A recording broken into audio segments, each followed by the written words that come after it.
Hello everyone, welcome to another video from the Future London Academy. My name is Ekaterina and I'm here with Jonny Burch. Hi. How are you doing? I'm good. Good. Jonny, do you want to introduce yourself? Yeah, sure. I'm Jonny. I am a designer by trade, but now founder of a company called Progression. We help designers and engineers and other people to fulfill their potential with better career progression. Amazing. So today we'll talk about design careers and running a business, and also Jonny will show us around. So let's go.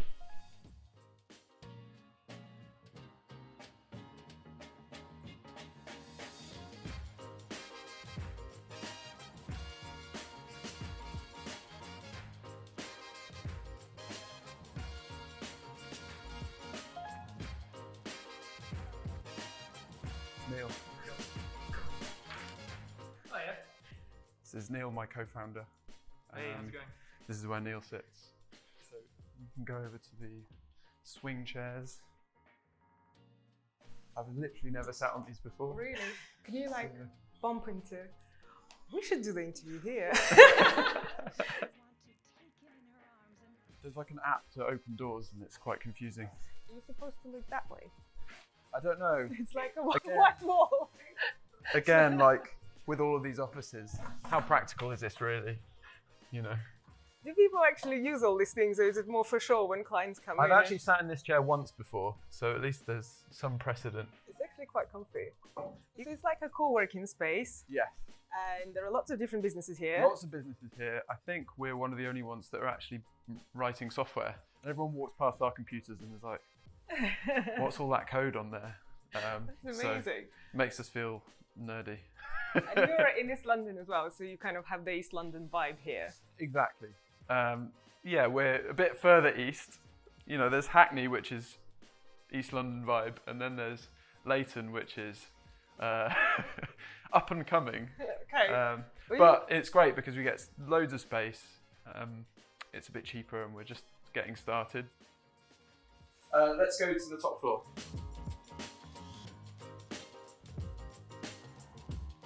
You're blues and I'm reds. Okay. Yeah. No! Oh.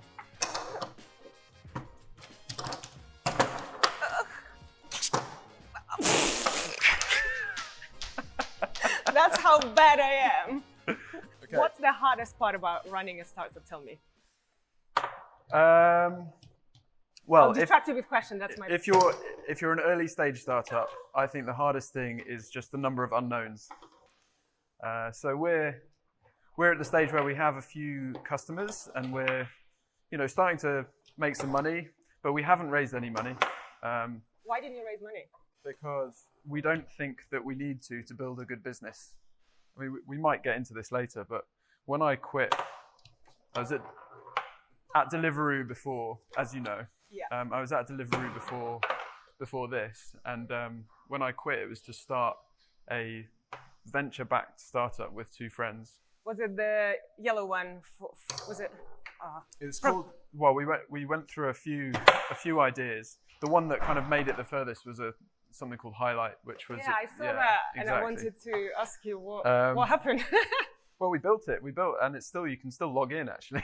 What does it do?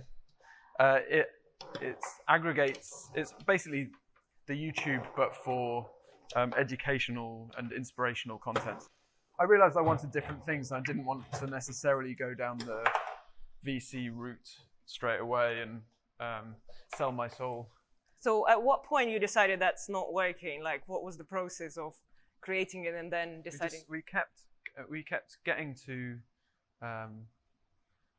the point where we developed the idea, and then one of us would kind of not want to do it anymore. And I think we hadn't found a mission that we were all really pumped about. But I just decided I wanted to do something different, and that then took me another year to work out kind of what that was, and that kind of takes me to now. And I've spent the last 6 months with Neil, 3 to 6 months building the software to then start to solve this problem instead, and doing a podcast and wandering through the problem to try and work out what the problem actually is. What was the difference between your first startup that you tried to do and what you had now? Why did this one work out? And your first idea? Well, it hasn't worked out yet. Well, but it's getting there. The idea is stuck. Yeah. The idea is stuck. And I think it's because it was my problem. This is a problem that I was trying to solve at Deliveroo. And I've seen lots of other people that I know who are design leaders or leading teams in tech also trying to solve this problem. So I knew that the problem existed, and I knew a bunch of people who had it. And so I was kind of off to a bit more of a running start, and was knowledgeable enough and passionate enough about it that then it kind of survived that initial, oh, but what about this idea moment. This process has been learning about the problem, learning about how to even work out how to build an early stage software company where you have no data and no customers. There's nothing to lean on and look at. You then end up having to rely on your gut. And trusting your gut is scary because it all comes down to you. If you're in a small team, then if you disappear off, then nothing happens. Yeah. And it's on you to get that, which is the kind of counterfactual to don't hustle. Is if you don't hustle, no one will. Yeah. But that's where having, I suppose, company values becomes important. You've got company values written and everything. They're not really written down, but they are sort of written down actually, because when I was looking for a co-founder, Neil, who we just met. So you didn't know him? No. Amazing. No. So Neil came on the scene about the beginning of this year, so about 6 months ago, and I knew that I needed to find someone to work with who shared my values. And those values specifically were work-life balance to an extent. We both are married. We both have,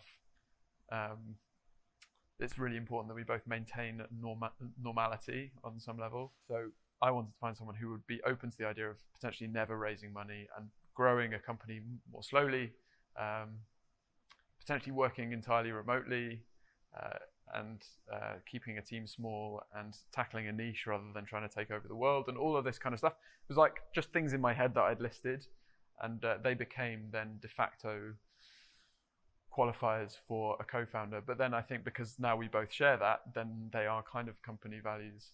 And we'll see, it may turn out that the only way to make this a viable business is to tackle like big enterprise customers, and we need to build a sales team. We need to raise some money so that we can go after the biggest companies in the world. And if that happens, then that happens, and we've got to make that call. But until then, keep it small, keep it simple, and have fun, and don't try and make a bunch of promises to raise a bunch of money that you may or may not need to then be under a bunch of stress, work those 16-hour days, never see your wife. Like that's something I've seen before and I don't fancy again. So yeah. Well, it's good to sit down with you and have a more less distracted discussion than playing football. Yeah. Let's talk about Progression and the company that you're building. You've been working with lots of people, asking them questions about what teams look like, what ideal teams look like, what their career might look like. Anything that you found surprising in this journey that you wish you knew when you were a designer in a company? Good question. I think that there is possibly a misconception, or at least there's a danger that a designer in company A will look at what a good designer is in a company B and assume that they have to be the same thing, whereas there's this big variable which is who you're working for and the size stage of that company, what their goals are, how big the team is, who your manager is, and there's actually a big variable in terms of the kind of skills that you need. So being at a very early stage company, that's going to keep happening. So being at a very early stage company is requires a different set of skills to being later stage. If you are a designer that reports directly into the CEO of a company, then you're going to have a different set of conversations than if you are one of 20 designers reporting into a design manager who reports to a head of design, who reports to a chief product officer, who reports to a VP, who reports to the CEO.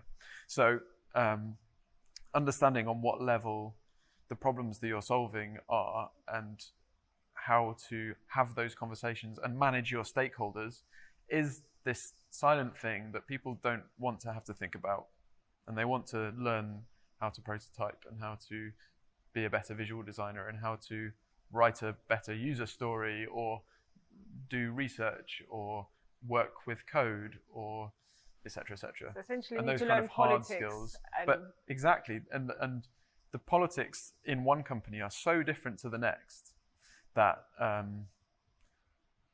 learning not just about your boss and your peers in one company, but learning how to navigate different personalities and different people in whichever place you land is really important. And I think, there's this being a designer in an agency or in a consultancy versus being a designer in a product company, a startup, or a company that is working on one problem all the time. Even that is dramatically different. If you're having a conversation with a client who has paid you an amount of money to ship one thing once, and then you go off and work with a different set of people, then you've got to juggle and learn that much more quickly than being for 3 years in one company, reporting to one person, learning every nuance of their personality so that you can do everything you can to make that a success. So broadly, to be a designer or to be anyone at work, there's the set of hard skills that you need, and they're well publicized, and you can watch YouTube videos or do courses or learn from other people who are experts at a tool. But it's actually everything else that's just as important, if not more important. And what are these soft skills that designers need to have? So yeah, I've spent the last year kind of trying to work that out effectively, but the most important are a set of skills around communicating. So on a basic level, being able to write a decent email, being able to stand up in front of people and explain your thought process and take them on that journey, advocating for your own work and advocating for the work of others in your team, and advocating for the user or advocating for the business, and understanding, empathizing with other people's needs so that you can kind of accurately describe them is really important. And that foundation then builds as you become more senior or have more influence within a company, then you're having to advocate for ever larger groups of people. If you're managing anyone directly or are responsible for a group of people, what's going to help them succeed? And actually you have to start having a pretty selfless view of what your own output is. You have to be able to give away the most interesting work to the people that are best placed to do it. And that might be people on your team, it might be peers. You have to be what is often called a shit umbrella and make sure that the demands of the people above you don't get given straight to the people below you who wouldn't necessarily know what to do with those, and it might freak them out. So you need to be able to absorb all of that and process it for people. I read listened in one of your podcasts, I think you had a discussion around that better design managers are those who are not the best designers. So essentially, traditionally the best designer gets promoted to be ahead of the team. Yeah. Whoever does the best job becomes then a manager, and actually you kind of lose the best quality that they have. Yeah. Which is I would say in a slightly different way, in that there is definitely a bias to make the most senior designer in your team into the manager. Mm-hmm. That's not necessarily to say that they're not going to be the best manager. They might be, but you're almost definitely looking at the wrong set of data to work that out. And it may be that someone who is not necessarily producing the best design work may be better at being a manager because they're better at listening and better at working out, if they're sat in a crit, how could this crit be improved so that everyone gets to be heard, and so that we can save 5 minutes every crit by cutting that bit out.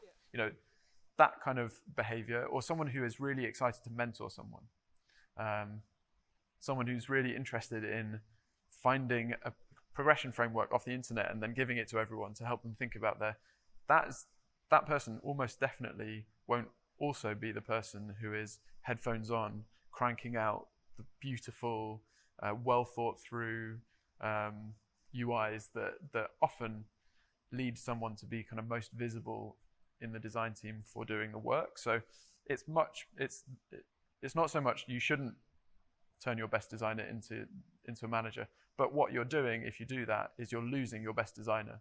And for someone who wants to progress in their career the fastest, and maybe they are starting their career, or maybe they are, let's say, at senior designer level, and they want to be VP of design or head of design, whatever the highest title in their organization is. Yeah.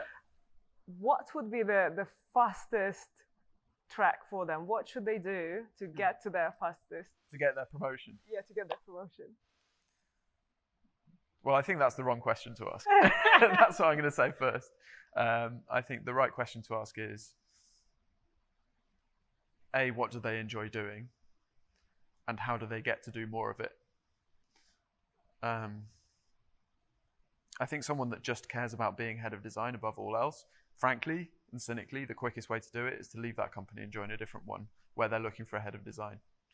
And frankly, a company that doesn't know how to hire designers is probably the best way to do that, because then they'll hire you without looking too closely at whether you have relevant experience. So if all you care about is a title, do that. But word of warning, chasing a title means you're not looking at the other side of things, which is, what do I actually want to grow into in 10 years time or 20 years time? Because everyone will get an opportunity to become senior at a company at a certain period of time, or within a certain period of time. But the more challenging thing is learning. And if you end up in a company where you're the head of design and the company only has 2 designers and none of the founders have ever worked with a designer before, and you're underqualified for that, you're going to stop learning. You're going to learn some things, but you're not necessarily going to have the mentorship to be able to be good at that job. So especially if you get locked into that because of equity or whatever it is, you're going to spend 4 or 5 years outside an environment where you can truly learn from people that are excellent at it and have done it before. Whereas if you decide to say, you know what, I don't care about title, I really care about understanding how design teams work at scale and how the best design works, then joining a bigger company with less of a fancy title is a far better way to, in the long term, improve. And I think it's becoming a very interesting subject among design community, because as you just mentioned, design learning is not just about design, it's about leadership and management and communication. And also when you get to the certain level, there are less and less opportunities to learn. There are plenty of YouTube videos and courses for junior designers or for someone who wants to learn software or something very, very simple. As soon as you get to the manager level or senior designer level, there are less things you can learn. You can go sideways, learn code, learn something else. But you not necessarily know where and how to learn the next thing. Did you figure out where people can learn those skills and how to get to the next level? Well, I think it's sort of what we've been talking about already, which is that the hard skills you can learn on your own in your bedroom. You can learn how to create UI or write code. And there's lots of, as you say, there's lots of resources online, because it's one person teaching one other person which buttons to click and which, what good looks like, and you can see that result. Whereas as soon as your skills become more around communication and I suppose having impact with people, and you're more interfacing with people than with pixels, let's say, then the only real way to learn that is from other people. And you can definitely learn that from people that don't do it well. A bad boss is an excellent way to learn what not to do. Had plenty of those, so I understand.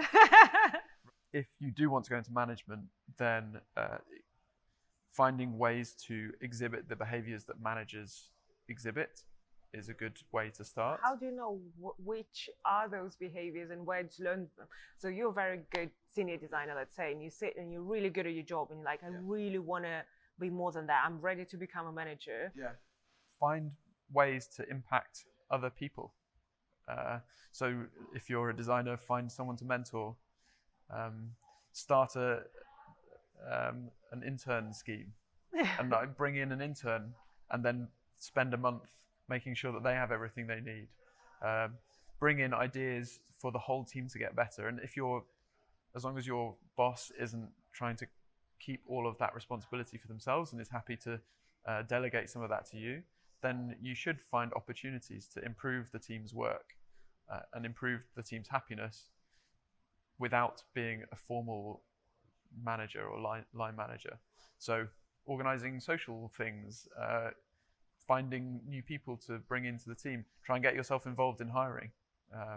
All of that kind of stuff. You don't need to be a manager to do that. And it demonstrates to the company that you're interested, but also it's a good way of testing whether you are actually interested, because a lot of people think they want to be managers, and then when they start doing it, they don't like it at all. How do you deal with when you become a manager? I think my biggest problem was when I started doing less design work, is actually I did miss it. And even though I enjoyed all the new things, and I definitely thrive on talking to people and figuring out other people's problems and all of that, and communicating and I actually enjoy a little bit of politics as well, trying to figure out how to resolve something by talking to the right people. But at the same time, I realized, I would love if I was doing that. It's just so enjoyable.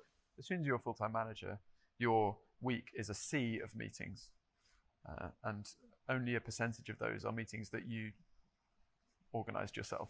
You'll be invited to a lot of meetings.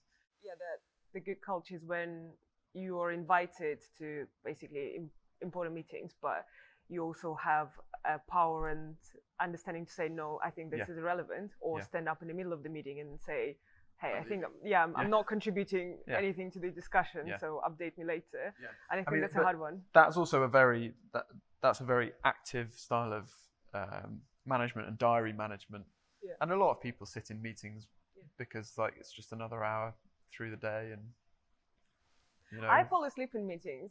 I'm not joking. If you ask anyone who works with me, I would literally fall asleep in meetings, and I've got in trouble for that. I was in client meetings that were fall asleep. Yeah. I have that problem when I sit down and something is going on that is just You're going to fall asleep now? No, you're engaging with me. See, there's a difference. But if there is a meeting with 10 people and you're just on the side of the table and there is literally nothing. Totally. And you should, if you're not active in the meeting, if you're not saying anything, then and you're not learning anything, then you shouldn't really be in the meeting.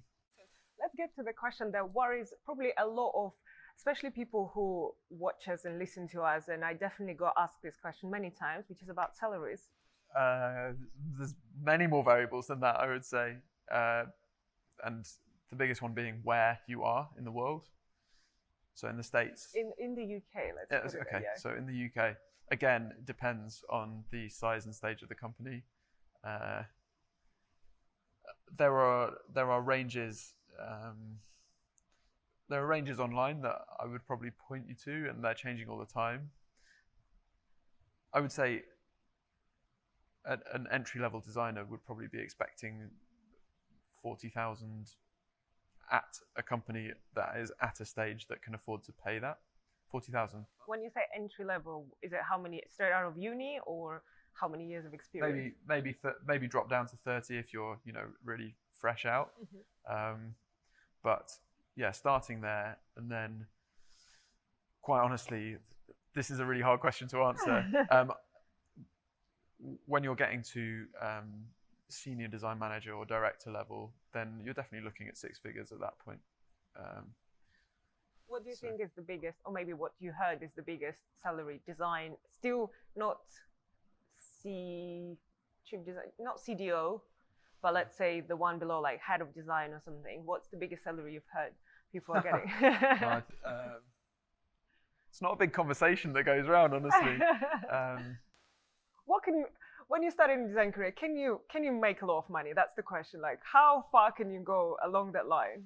Well, if you work in, again, industry, like if you go and work as a civil servant, then you've got to, if you go and work for GDS, then you'll probably get a bit less compensated. If you work for an early stage startup, you'll get less compensated, but you'll get a bunch of equity. If you go and work for Facebook, they pay 30% above industry average. So you're going to be, not only will you have a lot of money, but you'll also have every meal catered for, and they'll never want you to leave. And you'll have also sold your soul. I shouldn't say that. But I just want to say, though, and don't cut this bit out, that you shouldn't just be caring about money, because it doesn't make you happy. I totally get it. I think it's definitely like people who go into design, they don't go to earn a lot of money. It's a vocation, right? Yeah. But at the same time, I think somewhere along your journey as a designer, you start questioning, like, can I ever afford to live in London? Or buy a house in London, being a designer? Or can I ever get to the same level as everyone else? Compared to people of an equivalent age living in London, equivalent kind of career experience, designers are incredibly well paid. That's where we should put that on university prospects. Designers are very well paid. But then, there's a long tail of you need to look at averages and all sorts of stuff, because there's lots of designers that struggle to find jobs, and even though it's a candidate's market and there's lots of jobs out there, it's not necessarily fair. My last question is about the job titles, because it's another one that has been discussed a lot. And I think you also have kind of your opinions about that, and you spoke to a lot of people who have strong opinions about how they are overused or misused. I studied multimedia design. That was the word for designing the CD programs and things. And there was web design, there is now product design, there is UX design, UI design. First of all, what's your view on all these titles? And also, how can you help? What's your advice to people who are trying to navigate the landscape, who they should be next, and what they should call themselves? I mean, if you're looking for a job, the difference between a product designer and a UX/UI designer, in reality, is more about the company that's hiring than anything else. Some industries favor a UX designer and a UI designer, and that just happens to be how the team is set up. So they want to hire those people, and other teams hire product designers, and everyone's a product designer. And some people are more researchy, and some people are more, production and interaction design. And I think the most important thing is to lead with your work and know well what you want to do, and try and tailor your work so that you're selling yourself as the thing that you want to improve, rather than the thing that you think people want. It being a candidate's market means you do have the luxury of choice. I think also positioning yourself based on the industry you want to join. If you want to go into tech, then calling yourself a product designer is probably a useful thing to do. I think we're running out of time, so I'll do 10 quick. Quick fire. Quick fire. You ready? Never done a quick fire round. Okay. What did you want to be when you were growing up? What did I want to be when I was a rock star? I wanted to be an Iron Maiden. Favorite font? That's going to be embarrassing, that answer now. My favorite font?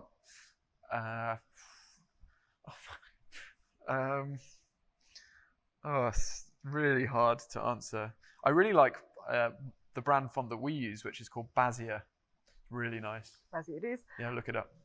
Best place in London? I'm not doing very well at quickfire, am I? Best place in London, I like Hampstead Heath. Favorite movie? Life is Beautiful. Are you a morning or a night person? I am a morning person. Term or expression about design that you hate the most? Should designers code? Would you rather work for an agency or for a brand? A brand right now. That's where that's where it's headed. How do you take your coffee? Americano with hot milk, please. Software you use the most? Probably Visual Studio Code. I'm just coding much more than I'm designing at the moment. The last but not very quick question. If you could change one thing in the world, what would it be? I just don't want to say anything political. I'd reverse the Manhattan Project and remove nukes from... No, I wouldn't, because nuclear is really important. I couldn't answer that. I find that really... Okay. I would make chocolate hobnobs 0 calories.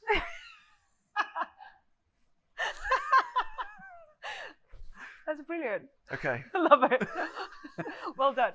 Thank you very much, Jonny. And for everyone who's watching us and enjoyed talking to Jonny as much as I did, Jonny will be part of our UX and Digital Design Week in August. So all the lucky people who managed to get their spot on the program will meet Jonny in person. We'll talk more about progression of design careers and his wonderful company called Progression as well. So looking forward to that. If you're watching us on YouTube, please do subscribe, press the bell and be subscribed to everything that we do. We have more interviews coming up, so definitely do that. If you're listening to us on Spotify or wherever you listen to your podcasts, do subscribe, do leave a review. That helps other people to find this podcast, so definitely helps us to spread the knowledge about design and innovation and everything that happens in the industry. And thanks again, Jonny. It's a pleasure. And until next time. I wasn't sure where to look, so I was